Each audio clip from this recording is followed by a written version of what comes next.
All right, so I have to tell you, things change. I tell you, I just follow orders, really, by God and really other people that are little gods.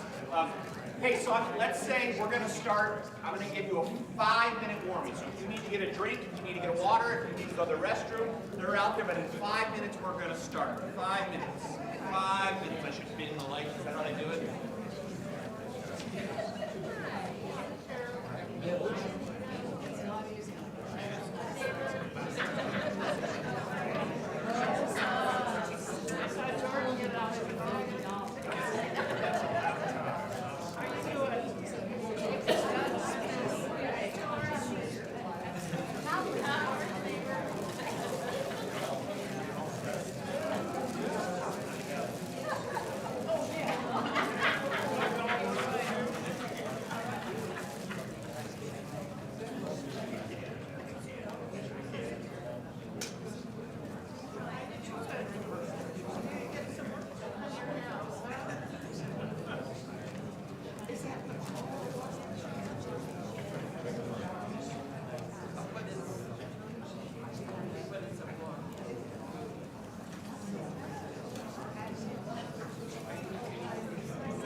Gentlemen, the year was 1906. Let me introduce you to Mark Twain.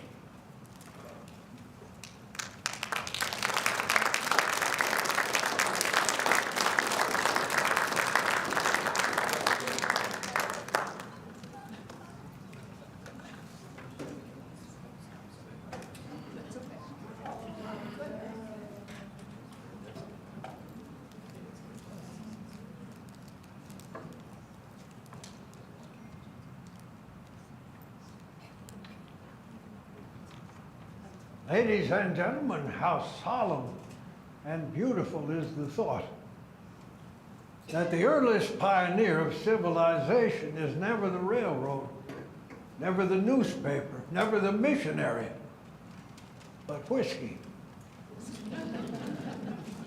However, truth is the most valuable thing we have, so let us economize it. Well, I want to thank you for attending the services this afternoon. I nearly missed them myself. I came by railroad. It was one of those trains that gets tired every 7 minutes, has to stop and rest for 3/4 of an hour. One of the passengers advised the conductor to take the cow catcher off the front end and put it on the rear, because at the rate we were going, we weren't going to catch any cows. But there wasn't anything to prevent them from climbing aboard on the rear end. If I have to go to heaven by railroad, I shall go the other way. There was a dog who came on board along in the early part of the morning and barked steadily at nothing till he died. I'd never seen one of his kind before. It was a long, low dog with very short legs, something like parentheses turned the wrong way. It was made on the plan of a bench, really, and it seemed to be satisfying, but I didn't ask what kind of a dog it was or how it came to be deformed. The owner was obviously very fond of it. He said it was a well-known dog. Said people used to stop on the street to look at it. Said it had taken prizes at dog shows. Now, this did not seem strange to me.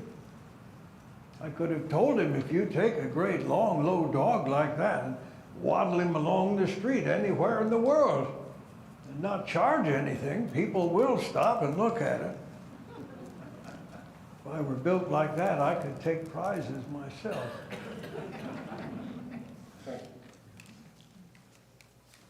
And I hope you won't mind my cigar. I have acceded to a request not to light it, but I steadfastly maintain the right to wear it.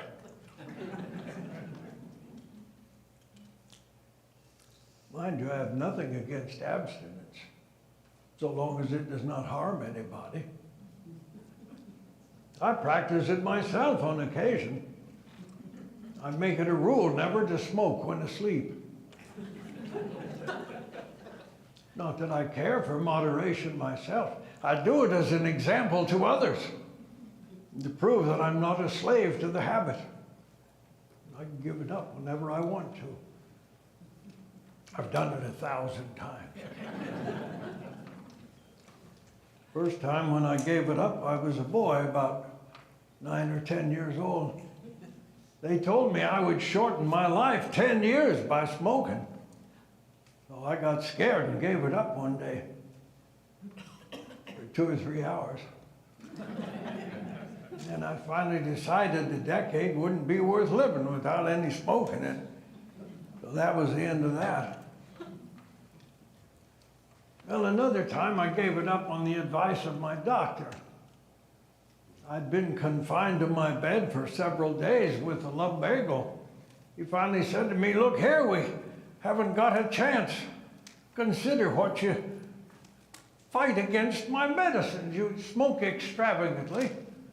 You eat all manner of things that don't agree with each other's company. You drink 2 hot scotches every night, don't you?" I said, "Yes, I do." but I only drink them as a preventative of toothache. I've never had the toothache. I don't ever intend to have it. Well, he said, that's all right, but we can't make any progress that way. You've got to moderate those things.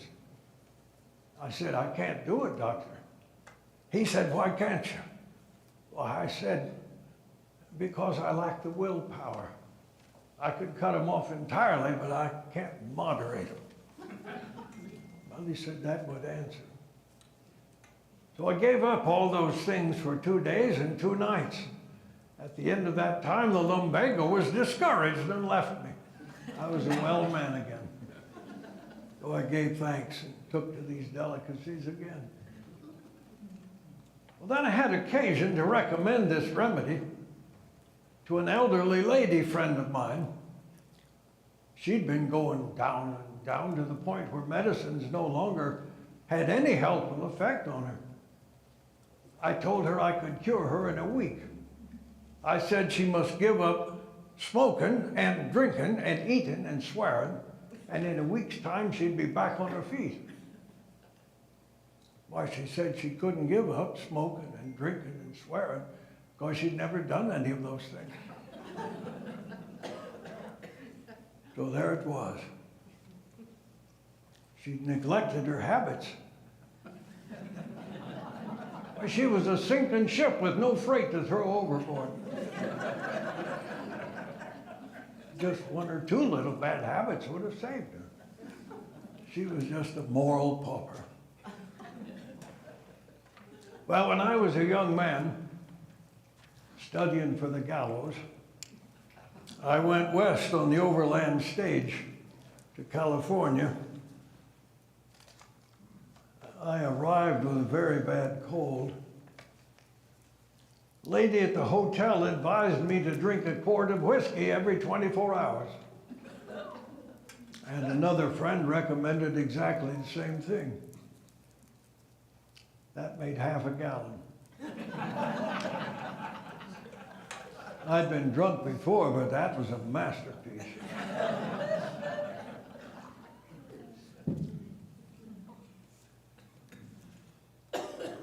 Well, that winter, I went up into the mountains to hunt for gold.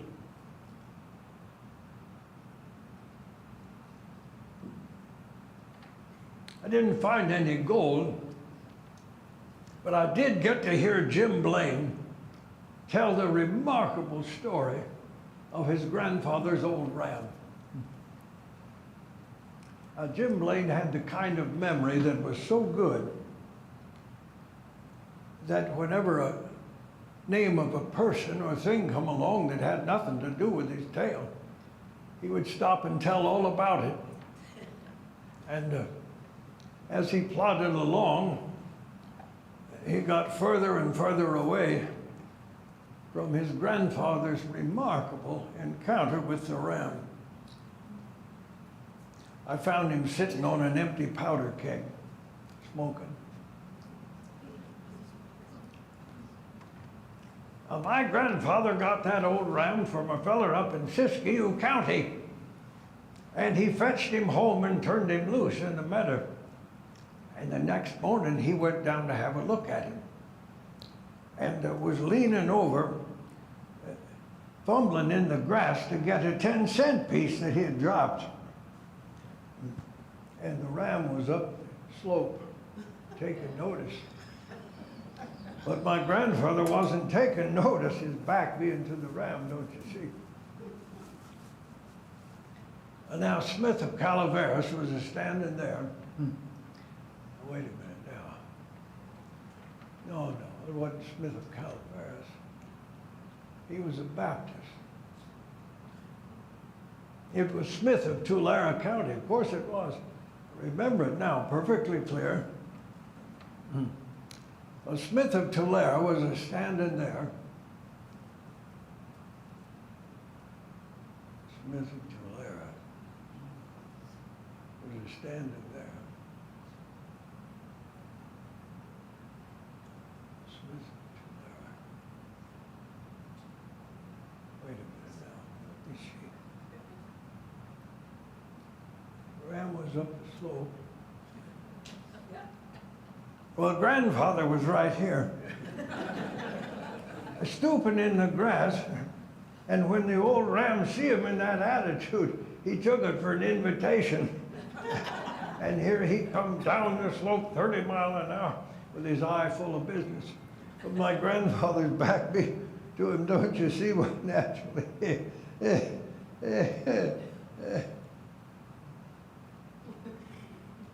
Well, sure, it weren't Smith and Tuller or anything. Why, no, he was just a nobody. It was Smith of Sacramento. Why, there was never any finer family south of the line than them Sacramento Smiths. But look at here, one of them married a Whitaker. What do you say to that? Mariah Whitaker. Oh, there was a girl for you. Just as good, sweet and lovely, generous. Well, if she had a thing and you wanted it, you could have it. Have it and welcome. She had a glass eye. And she used to lend it to Flora Ann Baxter. It hadn't any to receive company with. Well, now, Flora Ann was pretty large, and it didn't fit. It was a number 7.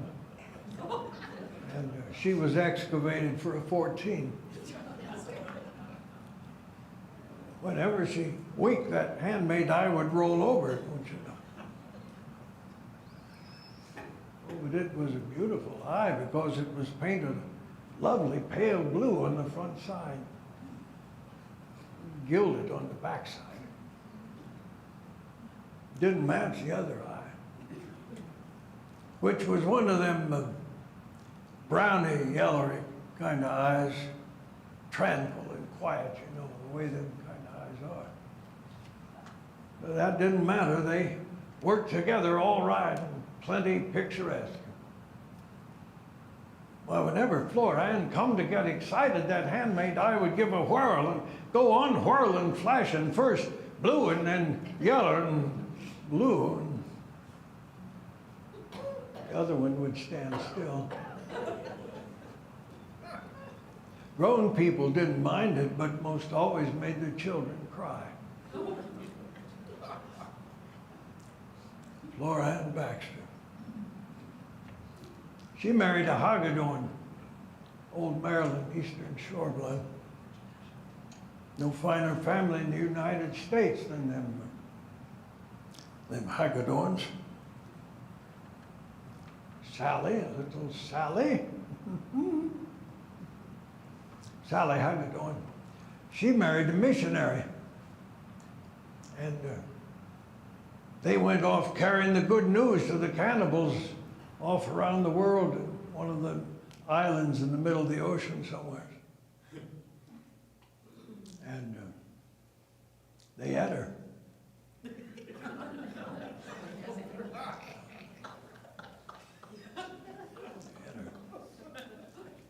At him too. They was dreadful sorry about it afterwards.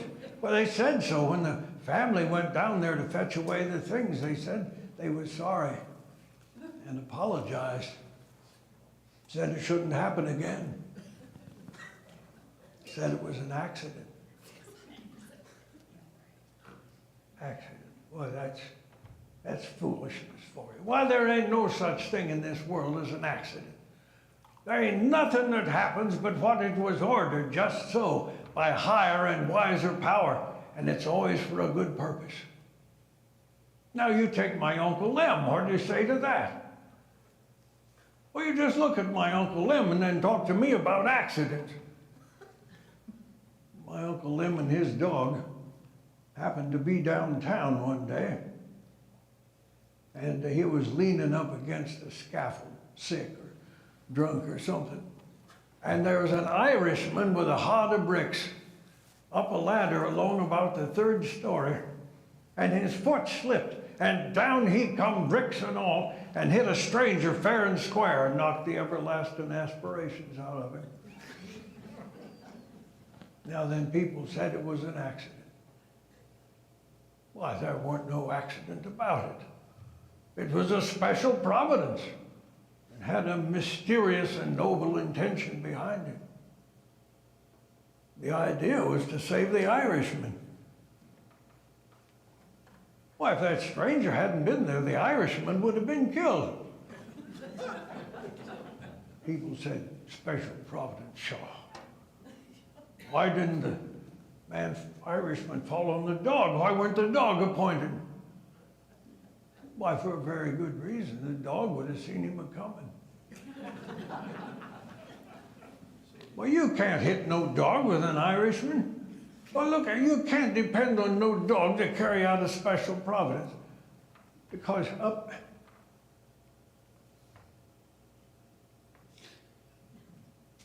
what was that dog's name? Jasper. Mighty fine dog he was, too. Weren't no common dog, weren't no mongrel. He was a composite. Uncle Lem got him from the Wheelers. I reckon you know about the Wheelers. Old man Wheeler worked in a carpet factory. And one day Wheeler was dreaming around and meditating in the carpet factory. And the machinery made a snatch at him. And the first thing you know, Wheeler's meandering all over the factory, going faster. Well, you couldn't even see him. You could only hear him whiz when he went by. Well, Wheeler got wove up into 39 yards of the best three-ply carpeting. His widow was sorry. She was uncommonly sorry. And she did the best she could for him under the circumstances.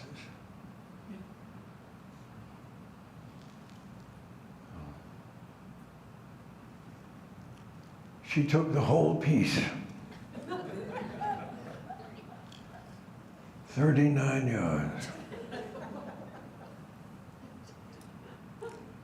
She wanted to give him a proper and honorable burial, but she couldn't bear to roll him up. So she took and spread him out, full length. She wanted to buy a tunnel for him, but there weren't any tunnels for sale. So she boxed him in a beautiful box. And she stood him on a pedestal on the hill. And she painted on him, to the loving memory of 39 yards of the best three-ply carpeting containing the mortal remains of Millington G.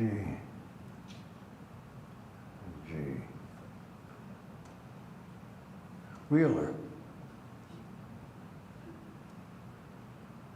Go thou and do likewise.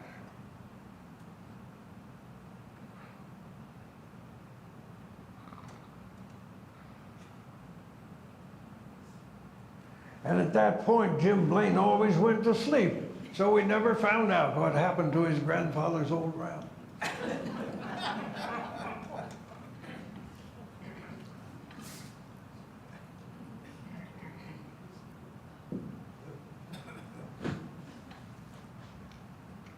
Poor old Wheeler.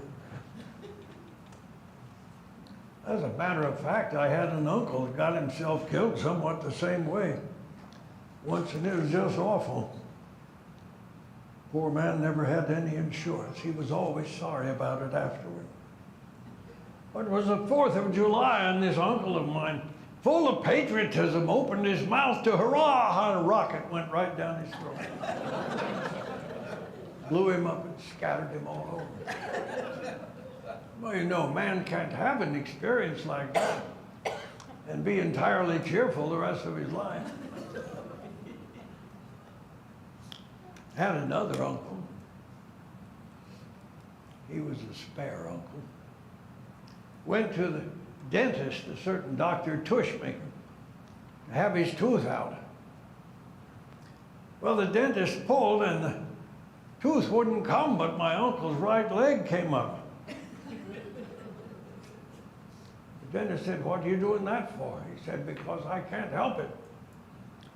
The dentist said, "You come back at the end of the week, I'll take care of you." Well, during the week, the dentist invented an instrument combining the properties of the screw, the lever, the wedge, the hammer, and the inclined plane. My uncle came back and sat in the chair. One turn of the crank and out came the tooth. Its roots were hooked under my uncle's right big toe, and his whole skeleton was extracted with the tooth.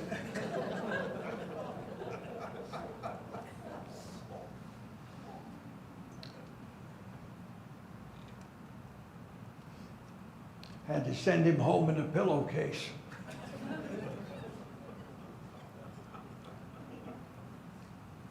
Well, now it's time to go. My feet are tired, and you are tired. I came in 1835 with Halley's Comet. It's coming again pretty soon. I expect to go out with it. It'll be the greatest disappointment of my life if I don't go out with Halley's Comet. The Almighty has said, no doubt, now here are these two indefinable freaks. They came in together, they must go out together. Oh, I'm looking forward to that. Well, good day.